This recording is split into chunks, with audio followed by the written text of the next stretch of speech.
ರಾಜಾಜಿನಗರ ಕ್ಷೇತ್ರದ ಶಾಸಕ ಸುರೇಶ್ ಕುಮಾರ್ ನಿವಾಸಕ್ಕೆ ಕಾಂಗ್ರೆಸ್ ಕಾರ್ಯಕರ್ತರು ಪೋಸ್ಟರ್ ಅನ್ನು ಅಂಟಿಸಿದ್ದಾರೆ. ನಿನ್ನೆ ವಿಧಾನಸಭೆಯಲ್ಲಿ ಮಾತಿನ ಭರದಲ್ಲಿ ಭೈರತಿ ಸುರೇಶ್ ವಿರುದ್ಧ ಬಿಜೆಪಿ ಶಾಸಕ ಸುರೇಶ್ ಕುಮಾರ್ 7 ತಿಂಗಳು ಹುಟ್ಟಿದವರು ಅಂತ ಟೀಕಿಸಿದ್ದನ್ನು ಖಂಡಿಸಿ ಕಾಂಗ್ರೆಸ್ ಕಾರ್ಯಕರ್ತರು ಸುರೇಶ್ ಕುಮಾರ್ ನಿವಾಸಕ್ಕೆ ಹೋದರೂ ಪೋಸ್ಟರ್ ಅಂಟಿಸಿದರು. ರಾಜ್ಯಪಾಲರ ಭಾಷಣ ವಿವಾದದ ಕುರಿತಾಗಿ ನಿನ್ನೆ ವಿಧಾನಸಭೆಯಲ್ಲಿ ಆರೋಪ ಪ್ರತ್ಯಾರೋಪ ಎಲ್ಲ ಆಯಿತು. ಆ ಸಂದರ್ಭದಲ್ಲಿ ಏನೋ ಮಾತಾಡಿದ್ರು. ಅವರು ಪದೇ ಪದೇ ಭೈರತಿ ಸುರೇಶ್ ಅವರು ಅಡ್ಡ ಹಾಕ್ತಿದ್ರಂತೆ. ಅದಕ್ಕೆ ಏನ್ರಿ ನೀವು 7 ತಿಂಗಳಿಗೆ ಹುಟ್ಟಿದಂಗೆ ಆಡ್ತಿರಲ್ಲ ಅಂತೇನೋ ಟೀಕೆ ಮಾಡಿದ್ರು. ಆಮೇಲೆ ಅದನ್ನೆಲ್ಲ ಖಂಡಿಸಿಬಿಟ್ಟು ಇವತ್ತು ಬೈಕ್ನಲ್ಲಿ ಕಾಂಗ್ರೆಸ್ ಕಾರ್ಯಕರ್ತರು ಹೋಗ್ಬಿಟ್ಟು ಅವ್ರ ಮನೆ ಮುಂದೆ ಬಸವೇಶ್ವರನಗರ ನಿವಾಸದ ಮುಂದೆ ಒಂದಿಷ್ಟು ಪೌಂಡ್ರೆಲ್ಲ ಅಂಟಿಸ್ಬಿಟ್ಟಿದ್ದಾರೆ ಪೋಸ್ಟರ್ನ. RSS ಶಾಖೆಗಳಲ್ಲಿ ಈ ರೀತಿ ಪದಗಳನ್ನು ಕಳಿಸ್ಕೊಡ್ತಾರೆ ನಿಮಗೆ. ಅದಕ್ಕೆ ಬಿಜೆಪಿ ಶಾಸಕರಾದ ಸುರೇಶ್ ಕುಮಾರ್ ಸಂಸ್ಕೃತಿಯು ತನ್ನ ನೀಚನಾಲಿಗೆ ವ್ಯಕ್ತಿತ್ವವನ್ನು ತೋರಿಸ್ತಾ ಇದೆ ಅಂತ ಅದರಲ್ಲಿ ಇದೆ ಪೋಸ್ಟರಲ್ಲಿ. ಇನ್ನು ಕಾರು ಚಾಲಕ ಪುನೀತ್ ಬಸವೇಶ್ವರನಗರ ಪೊಲೀಸ್ ಠಾಣೆಯಲ್ಲಿ ದೂರು ಕೊಟ್ಟಿದ್ದಾರೆ. ಸುರೇಶ್ ಕುಮಾರ್ ಅವ್ರ ಕಾರು ಚಾಲಕ ಕಾರ್ಯಕರ್ತರು ಕೂಡಲೇ ಪೋಸ್ಟರ್ ಅಂಟಿಸಿದವ್ರನ್ನ ಬಂಧಿಸಬೇಕು ಅಂತ ಠಾಣೆ ಮುಂದೆ ಎಲ್ಲ ಒತ್ತಾಯಿಸಿದ್ದಾರೆ. ಇವತ್ತು ಪೋಸ್ಟರ್ ಅಂಟಿಸಿದ ಜಾಗಕ್ಕೆ ಪೊಲೀಸರೆಲ್ಲ ಭೇಟಿ ಕೊಟ್ಟರು. ಪೋಸ್ಟರ್ ಪ್ರಕರಣ ಸಂಬಂಧ FIR ಕೂಡ ದಾಖಲಾಗಿದೆ. ಇವರನ್ನ ಈಗ ಬಂಧಿಸಿ ಸ್ಟೇಷನ್ ಬೇಲ್ ಮೇಲೆ ಬಿಡುಗಡೆ ಮಾಡಿ ಕಳಿಸಿದ್ದಾರೆ. ಇನ್ನು ಶಾಸಕ ಸುರೇಶ್ ಕುಮಾರ್ ಅವರು ಮಾತಾಡಿದ್ದಾರೆ. ಇದು ಒಳ್ಳೆಯದೆಲ್ಲ ಅಲ್ಲ, ನಮ್ಮ ಕಾರ್ಯಕರ್ತರು ಕಾರು ಚಾಲಕ ಎಲ್ಲ ದೂರು ಕೊಡ್ತಾರೆ ಅಂತ ಹೇಳಿದರು. ಇವತ್ತು ರಾಜಾಜಿನಗರ ಕ್ಷೇತ್ರದಲ್ಲಿ ಅಕ್ರಮ ಫ್ಲೆಕ್ಸ್ ಅಳವಡಿಕೆ ಹಿನ್ನೆಲೆಯಲ್ಲಿ ಸುರೇಶ್ ಕುಮಾರ್ ವಿರುದ್ಧ ಕಾಂಗ್ರೆಸ್ ಬಸವೇಶ್ವರ ಠಾಣೆಯಲ್ಲಿ ಅವರು ಕೂಡ ಒಂದು ದೂರು ಕೊಟ್ಟಿದ್ದಾರೆ. ನನಗನ್ಸುತ್ತೆ ಇದು ಒಳ್ಳೆ ಲಕ್ಷಣ ಅಲ್ಲ. ಅದು ಅವರು ರಾಜಾಜಿನಗರದ ಕಾಂಗ್ರೆಸ್ ಪಕ್ಷದ ಕಾರ್ಯಕರ್ತರು ಎಲ್ಲರೂ ಕೂಡ ಗೊತ್ತಿದೆ. ಅವ್ರ ಹೆಸರು ಕೂಡ ಪೊಲೀಸರಿಗೆ ಗೊತ್ತಿದೆ. ಇದು ಬೇಕು ಅಂತಾನೆ ಹಿಂದೆ ವೋಟ್ ಚೋರಿ ಕಾರ್ಯಕ್ರಮ ಸಂದರ್ಭದಲ್ಲೂ ಕೂಡ ಹೇಗೆ ಬಂದು ಅಂಟಿಸಿದ್ರು. ಅದಕ್ಕೆ ಮುಂಚೆನೂ ಕೂಡ ಇದೇ ವ್ಯಕ್ತಿಗಳು ಇದೇ ಕೃತ್ಯ ಮಾಡಿದ್ದಾರೆ. ಅವರು ನಮ್ಮ ಕಾರ್ಯಕರ್ತರು ಅವ್ರು ತೊಗೊಂಡೋಗಿ ದೂರನ್ನು ಕೊಟ್ಟಿದ್ದಾರೆ. ಮತ್ತು ಈ CCTV ಫುಟೇಜ್ನೆಲ್ಲೂ ಕೂಡ ಅವರಿಗೆ ಒಪ್ಪಿಸಿದ್ದಾರೆ. ಇನ್ನು ಮುಂದಿಂದು ಪೊಲೀಸರು ಏನು ಕ್ರಮ ತಗೊಳ್ತಾರೆ ನೋಡೋಣ. ನೋಡಿ ಹೆಂಗೆ ಒಂದೇ ಒಂದು ಸಣ್ಣ ಅಭಿವೃದ್ಧಿ ವಿಚಾರಕ್ಕೂ ಚರ್ಚೆ ಆಗಲ್ಲ, ಬರಲ್ಲ. ಹೀಗೆ ನಡೀತಾ ಇದೆ. ಕಾಂಗ್ರೆಸ್ ಅವ್ರು ಮಾಡಿದ್ರೆ BJP ಅವ್ರು ಮಾಡಿದ್ರೆ ಕಾಂಗ್ರೆಸ್ನವರು. ಅಲ್ಲಿ ಬೆಂಕಿ ಹಚ್ಚು, ಇಲ್ಲಿ ಬೈಯಿ, ಅಲ್ಲಿ ಫೋನ್ ಮಾಡು, ಇಲ್ಲಿ ಧಮಕಿ ಹಾಕು, ಇಲ್ಲಿ ಪೋಸ್ಟರ್ ಅಂಟಿಸು, ಇಷ್ಟಕ್ಕೆ ಸೀಮಿತ ಆಗ್ಬಿಟ್ಟಿದೆ. ರೋಗಿ ಬಯಸಿದ್ದು ಹಾಲು ಅನ್ನ, ವೈದ್ಯ ಹೇಳಿದ್ದು ಹಾಲು ಅನ್ನ. ಕಾಂಗ್ರೆಸ್ಸಿಗೆ ಬೇಕಾಗಿದ್ದು ಇದೆ. ಅವರಿಗೆ ಜನ ಅಭಿವೃದ್ಧಿ ಏನಾಗ್ತಾ ಇದೀವೆಲ್ಲ ತಿಳ್ಕೊಳ್ಳೋದು ಬೇಕಾಗಿಲ್ಲ. ಇದೇ ಥರ ಮಾಡ್ಕೊಂಡು ಸರ್ಕಾರವನ್ನು ತಳ್ಳಿಬಿಡೋಣ, ನಾವು ಗ್ಯಾರಂಟಿ ಕೊಟ್ಟಿದ್ದು ಮಾತ್ರ ಜನರ ತಲೆಯಲ್ಲಿ ಇರಲಿ ಅನ್ನೋದಷ್ಟೇ ಇದೆ. ಬಟ್ ನಾನು ಒಂದು ಹೇಳ್ತೀನಿ, ಕಾಂಗ್ರೆಸ್ನ ಕಾರ್ಯಕರ್ತರು ಇವತ್ತು ನೀವು ಪೋಸ್ಟರ್ ಅಂಟಿಸಿದ್ದೀರಾ, ನಾಳೆ ನಿಮ್ಮ ಮಂತ್ರಿಗಳು, ನಿಮ್ಮ ಮುಖ್ಯಮಂತ್ರಿಗಳು, ಉಪಮುಖ್ಯಮಂತ್ರಿಗಳು, ಶಾಸಕರು ಯಾರೋ ಏನೋ ಹೆಚ್ಚು ಕಡಿಮೆ ಮಾತಾಡಿದಾಗ ಅವ್ರ ಮನೆ ಮುಂದೆ BJP ಕಾರ್ಯಕರ್ತರು ಇನ್ಯಾರೋ ಬಂದು ಪೋಸ್ಟರ್ ಅಂಟಿಸೋದೇನು ಯಾರು ಎಲ್ಲ ಬೇಡ. ರಾಜೀವ್ ಗೌಡ ಶಿಡ್ಲಘಟ್ಟದಲ್ಲಿ ಆ ಲೇಡಿ ಆಫೀಸರ್ ಬೈದಿದ್ದು ಅದು ಯಾವ ಸಂಸ್ಕೃತಿ? ಚಿಲ್ಲರೆ ಇರುವಂತ ಬುದ್ಧಿಯನ್ನ ಇಟ್ಕೊಂಡ್ಬಿಟ್ಟು ಪೋಸ್ಟರ್ ಅಂಟ್ಸಕ್ ಹೋಗಿದಿರಲ್ರಿ. ಇನ್ನು ಬ್ಯಾನರ್ ಪೋಸ್ಟರ್ಸ್ ಅಂಟಿಸು ಅಲ್ಲಿಗೆ ಇದ್ದೀರಾ ನೀವು, ಅಷ್ಟೇನಾ? ಓಕೆ, ಇನ್ನು ಬ್ಯಾನರ್ ತೆರವು ವಿಚಾರಕ್ಕೆ ಶಿಡ್ಲಘಟ್ಟ ನಗರಸಭೆ ಪೌರಾಯುಕ್ತೆ ಅಮೃತಾ ಗೌಡಗೆ ಬೆದರಿಕೆ ಹಾಕಿದ ಪುಡಾರಿ ರಾಜೀವ್ ಗೌಡ ಜಾಮೀನು ಅರ್ಜಿ ವಜಾ ಆಗಿದೆ. ಚಿಕ್ಕಬಳ್ಳಾಪುರ ಅಪರ ಜಿಲ್ಲಾ ಮತ್ತು ಸತ್ರ ನ್ಯಾಯಾಲಯ ಜಾಮೀನು ತಿರಸ್ಕರಿಸಿದೆ. ಇನ್ನು ಅರೆಸ್ಟ್ ಭೀತಿಯಿಂದ ರಾಜೀವ್ ಗೌಡ ತಲೆಮರೆಸಿಕೊಂಡು 10 ದಿನಗಳ ಕಳೆದು ಹೋಗಿದೆ. ರಾಜೀವ್ ಗೌಡ ಬಂಧನಕ್ಕೆ ಪೊಲೀಸರು ಹಗಲು ರಾತ್ರಿ ತಲಾಶ್ ಮುಂದುವರೆಸಿದ್ದಾರೆ. ಆದರೆ ಇನ್ನೂ ಬಲೆಗೆ ಬಿದ್ದಿಲ್ಲ. ಕಳೆದ ರಾತ್ರಿ ನ್ಯಾಯಾಲಯದಿಂದ ಸರ್ಚ್ ವಾರೆಂಟ್ ಪಡೆದಿದ್ದ ಪೊಲೀಸರು ಬೆಂಗಳೂರಿನ ಸಂಜಯ್ ನಗರದ ನಿವಾಸವನ್ನು ಶೋಧ ಮಾಡಿದ್ದಾರೆ. ರಾಜೀವ್ ಗೌಡ ವಿದೇಶಕ್ಕೆ ಪರಾರಿಯಾಗದಂತೆ ಪಾಸ್ಪೋರ್ಟ್ ಮೇಲೂ ಸಹ ಪೊಲೀಸರು ಕಣ್ಣಿಟ್ಟಿದ್ದಾರೆ. ಮತ್ತೊಂದೆಡೆ ಶಿಡ್ಲಘಟ್ಟ ನಗರಸಭೆ ಪೌರಾಯುಕ್ತೆ ಅಮೃತಾ ಗೌಡಗೆ ಆಸಿಡ್ ದಾಳಿ ಆಗಲಿದೆ ಎಂಬ ಬೆದರಿಕೆ ಪತ್ರವು ಕೂಡ ಅಂಚೆ ಮೂಲಕ ನಗರಸಭಾ ಕಚೇರಿಗೆ ಬಂದಿತ್ತು. ಈ ಪತ್ರವನ್ನು ಪಡೆದಿರುವ ಪೊಲೀಸರು ಈಗಾಗಲೇ NCR ದಾಖಲಿಸಿದ್ದು ನ್ಯಾಯಾಲಯದ ಅನುಮತಿ ಪಡೆದು FIR ದಾಖಲಿಸೋದಕ್ಕೆ ನಿರ್ಧಾರ ಮಾಡಿದ್ದಾರೆ. KPCCಯಿಂದ ರಾಜೀವ್ ಗೌಡ ಅಮಾನತಾದ ಬಳಿಕ ರಾಜೀವ್ ಗೌಡ ಬೆಂಬಲಿಗರಿಂದ ದಾಳಿ ಆತಂಕ ಇದ್ದು ಪೌರಾಯುಕ್ತೆ ನಿವಾಸದ ಬಳಿ ಬಂದೋಬಸ್ತನ್ನು ಹೆಚ್ಚಿಸಲಾಗಿದೆ. ಏನು ಹಗಲು ರಾತ್ರಿ ಶ್ರಮಪಟ್ಟು ಹುಡುಕ್ತಾ ಇದ್ದಾರ ಈ ಬೋಗಸ್ಸು? ಏನಕ್ಕೆ ಡ್ರಾಮಾ ಮಾಡ್ತೀರಾ? ಯೂನಿಫಾರ್ಮ್ ಹಾಕೊಂಡ್ಬಿಟ್ಟು ಏನಕ್ಕೆ ಡ್ರಾಮಾ ಮಾಡ್ತೀರಾ? ಯಾರೋ ಮಂತ್ರಿಗಳು ತಲೆ ಹಿಡಿದಿದ್ದಾರೆ. ಆ ವಕೀಲರಿಗೆ ಅವ್ರು ಸಿಗ್ತಾರೆ ಅಂತೆ, ಅವ್ರು ಜಾಮೀನು ಹಾಕ್ತಾರೆ, ಅದಾದ ನಂತರ ಮತ್ತೆ ಅರ್ಜಿ ಹಾಕ್ತಾರೆ, 3-4 ಸಲ ಕೋರ್ಟ್ ಮೆಟ್ಟಿಲ್ ಹತ್ತಾರೆ. ವಕೀಲರಿಗೆ ಸಿಗುವಂತವ್ರು ನಿಮ್ ಪೊಲೀಸರಿಗೆ ಸಿಗಲ್ಲ. ಇನ್ಯಾಕೆ ಪೊಲೀಸ್ ಯೂನಿಫಾರ್ಮ್ ಹಾಕೊಂಡಿದ್ರೆ ಬಿಚ್ಚಿಟ್ಟು ಮನೆಗೆ ಹೋಗಿ ತಂದು. ಇಂಥ ವಿಚಾರದಲ್ಲಿ ಒಂದು ಹೆಣ್ಮಗಳಿಗೆ ಆಗಿದೆ ಅಂತ ಈ ಸರ್ಕಾರನೂ ಅಷ್ಟೇ. ಮಹಿಳಾ ಸಬಲೀಕರಣದ ಬಗ್ಗೆ ಮಾತಾಡ್ತೀರಾ? ಅಲ್ಲಿ ಬೆಳಗಾವಿ ಅಧಿವೇಶನದಲ್ಲಿ ಆದಾಗ CT ರವಿಯವ್ರನ್ನ ರಾತ್ರಿ ಹೊತ್ಕೊಂಡ್ಬಿಟ್ಟು ರಾತ್ರಿ ಎಲ್ಲ ಸುತ್ತಾಡಿದ್ರಿ. ಇವ್ರನ್ನ ಏನ್ರಿ ಮಾಡ್ತಾ ಇದ್ದೀರಾ?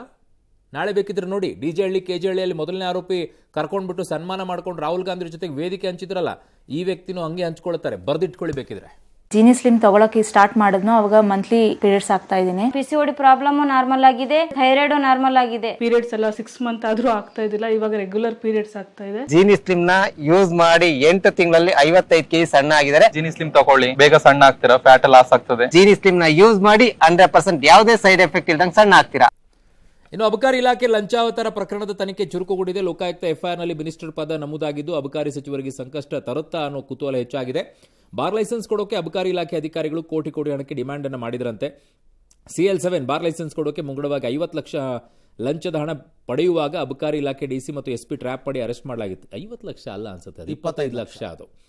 ಸೊ ಲೋಕಾಯುಕ್ತ FIRನಲ್ಲಿ ಮಿನಿಸ್ಟರ್ ಪದ ಉಲ್ಲೇಖ ಮಾಡಿ FIR ಮಾಡಲಾಗಿದೆ. ಬಂಧಿತ ಅಬಕಾರಿ DC ಜಗದೀಶ್ ನಾಯಕ್ ಜೊತೆಗೆ ಅಧೀಕ್ಷಕ ತಮ್ಮಣ್ಣ ಅವರಿಂದ ಹಣಕ್ಕೆ ಬೇಡಿಕೆ ಇಡುವಾಗ ಲಂಚದ ಹಣವನ್ನು ಮಿನಿಸ್ಟರ್, ಅಬಕಾರಿ inspector, DC office, revenue DC office, ಅಲ್ಲಿಂದ ಕಮಿಷನರ್ ಆಫೀಸ್ನಲ್ಲಿ 4 ಟೇಬಲ್, JC, ಅಡಿಷನಲ್ ಕಮಿಷನರ್, 2 DCಗಳಿಗೆ ಒಬ್ಬೊಬ್ಬೊಬ್ಬ ಲಂಚದ ಹಣ ನೀಡಬೇಕಾಗಿರುತ್ತೆ ಅಂತ ದೂರುದಾರರ ಬಳಿ ಮಾತನಾಡಿರುವಂಥ ಅಂಶಗಳನ್ನು FIR ಅಲ್ಲಿ ಉಲ್ಲೇಖಿಸಿದ್ದಾರೆ. ಅಂದರೆ ಅದೊಂದು ಆಡಿಯೋ ಕ್ಲಿಪ್ ಇದೆ ಅದರ ಆಧಾರದ ಮೇಲೆ.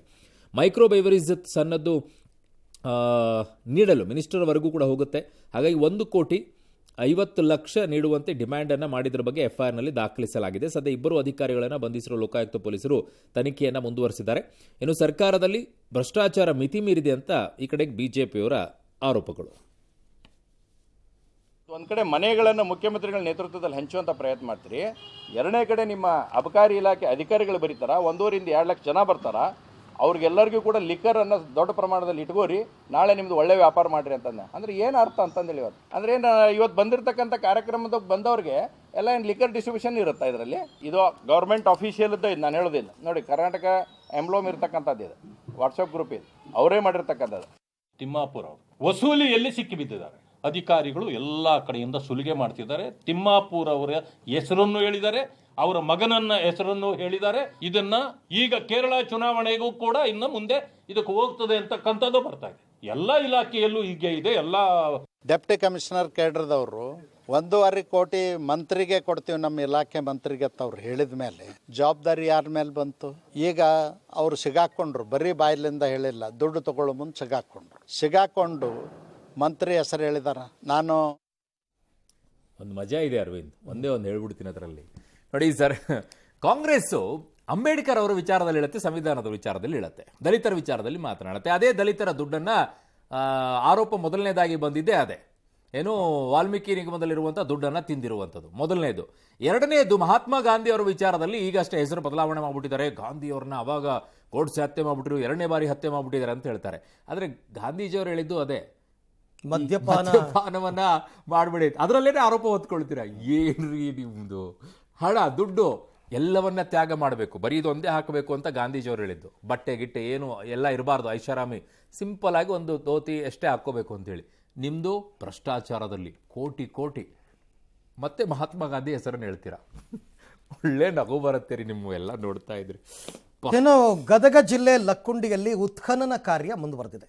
ಉತ್ಖನನ ವೇಳೆ ಬಗೆದಷ್ಟು ಪ್ರತಿನಿತ್ಯ ಒಂದೊಂದು ಪ್ರಾಚ್ಯಾವಶೇಷಗಳು ಸಿಗ್ತಾನೆ ಇದೆ. ಒಂದು ದಿನವೂ ಅಲ್ಲಿ ಯಾರಿಗೂ ಬೇಸರ ಆಗಿಲ್ಲ. ಇವತ್ತು 9ನೇ ದಿನದ ಶೋಧದ ವೇಳೆ 8 ಮೂಳೆಯ ತುಂಡುಗಳು ಪತ್ತೆಯಾಗಿದೆ. ಮತ್ತೊಂದೆಡೆ ಲಕ್ಕುಂಡಿಯ ಕಲ್ಲಯ್ಯ ಬಳಗಾನೂರ ಎಂಬುವರ ತೋಟದ ಮನೆಯಲ್ಲಿ ಶಿಲೆಗಳು ಪತ್ತೆಯಾಗಿವೆ. ತೋಟದ ಬಾವಿ, ಪಂಪ್ಸೆಟ್ ಮನೆಯ ಗೋಡೆಗಳಲ್ಲಿ ಪ್ರಾಚೀನ ಶಿಲೆಗಳು ಪತ್ತೆಯಾಗಿವೆ.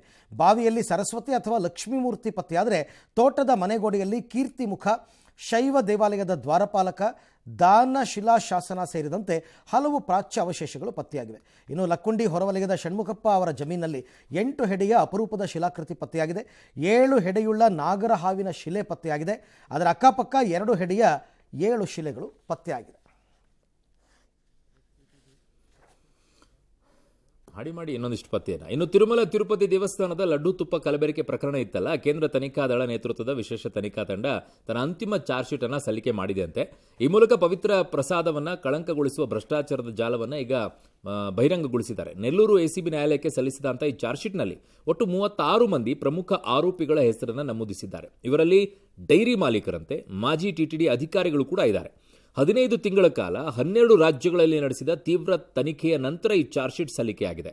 2019ರಿಂದ 2024ರವರೆಗೆ TTDಗೆ ಅಂದಾಜು 250 ಕೋಟಿ ಮೌಲ್ಯದಷ್ಟು ಸರಬರಾಜು ಮಾಡಲಾದ ಸುಮಾರು 68 ಲಕ್ಷ ಕೆಜಿ ನಕಲಿ ತುಪ್ಪ, ಶುದ್ಧ ಹಾಲಿನ ತುಪ್ಪದ ಬದಲಿಗೆ ಪಾಮ್ ಆಯಿಲ್, ಯಾವುದಿದು ಕರ್ನಲ್ ಆಯಿಲ್, ಓಕೆ, ರಾಸಾಯನಿಕ ಮಿಶ್ರಣಗಳು, ಪ್ರಾಣಿ ಕೊಬ್ಬು ಮತ್ತು ಇತರ ಕಡಿಮೆ ದರದ ಮಿಶ್ರಣಗಳನ್ನು ಬಳಸಿ ನಕಲಿ ತುಪ್ಪ ತಯಾರಿಸಲಾಗಿತ್ತು. ಇದು ಶುದ್ಧ ತುಪ್ಪದಂತೆ ಕಾಣುವಂತೆ ಮಾಡಲಾಗಿತ್ತು ಅಂತ CBI ಉಲ್ಲೇಖಿಸಿದೆ.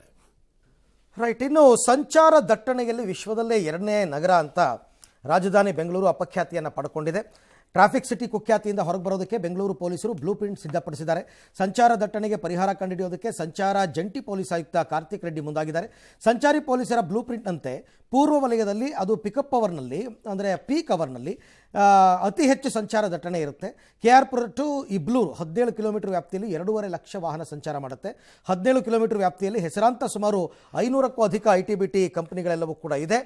ITBT ಕಂಪನಿ ಮುಖ್ಯಸ್ಥರ ಸಭೆ ಕರೆಯೋದಕ್ಕೆ ಮುಂದಾಗಿದ್ದಾರೆ. ಏನಂದರೆ ಈ 500 ಕಂಪ್ನಿ ಸಿಬ್ಬಂದಿಗಳಿಗೆ ನೀವು ಕಂಪಲ್ಸರಿ ಪಬ್ಲಿಕ್ ಟ್ರಾನ್ಸ್ಪೋರ್ಟನ್ನು ಯೂಸ್ ಮಾಡಿ, ಒಬ್ಬೊಬ್ಬರು ಓಡಾಡೋದಕ್ಕೆ ನೀವು ಕಾರು ಗೀರು ಎಲ್ಲ ಯೂಸ್ ಮಾಡಬೇಡಿ ಅಂತ ಕಡ್ಡಾಯ ಮಾಡೋದಕ್ಕೆ ಮುಂದಾಗಿದ್ದಾರಂತೆ. ಎಷ್ಟರ ಮಟ್ಟಿಗೆ ವರ್ಕೌಟ್ ಆಗುತ್ತೆ ನೋಡೋಣ.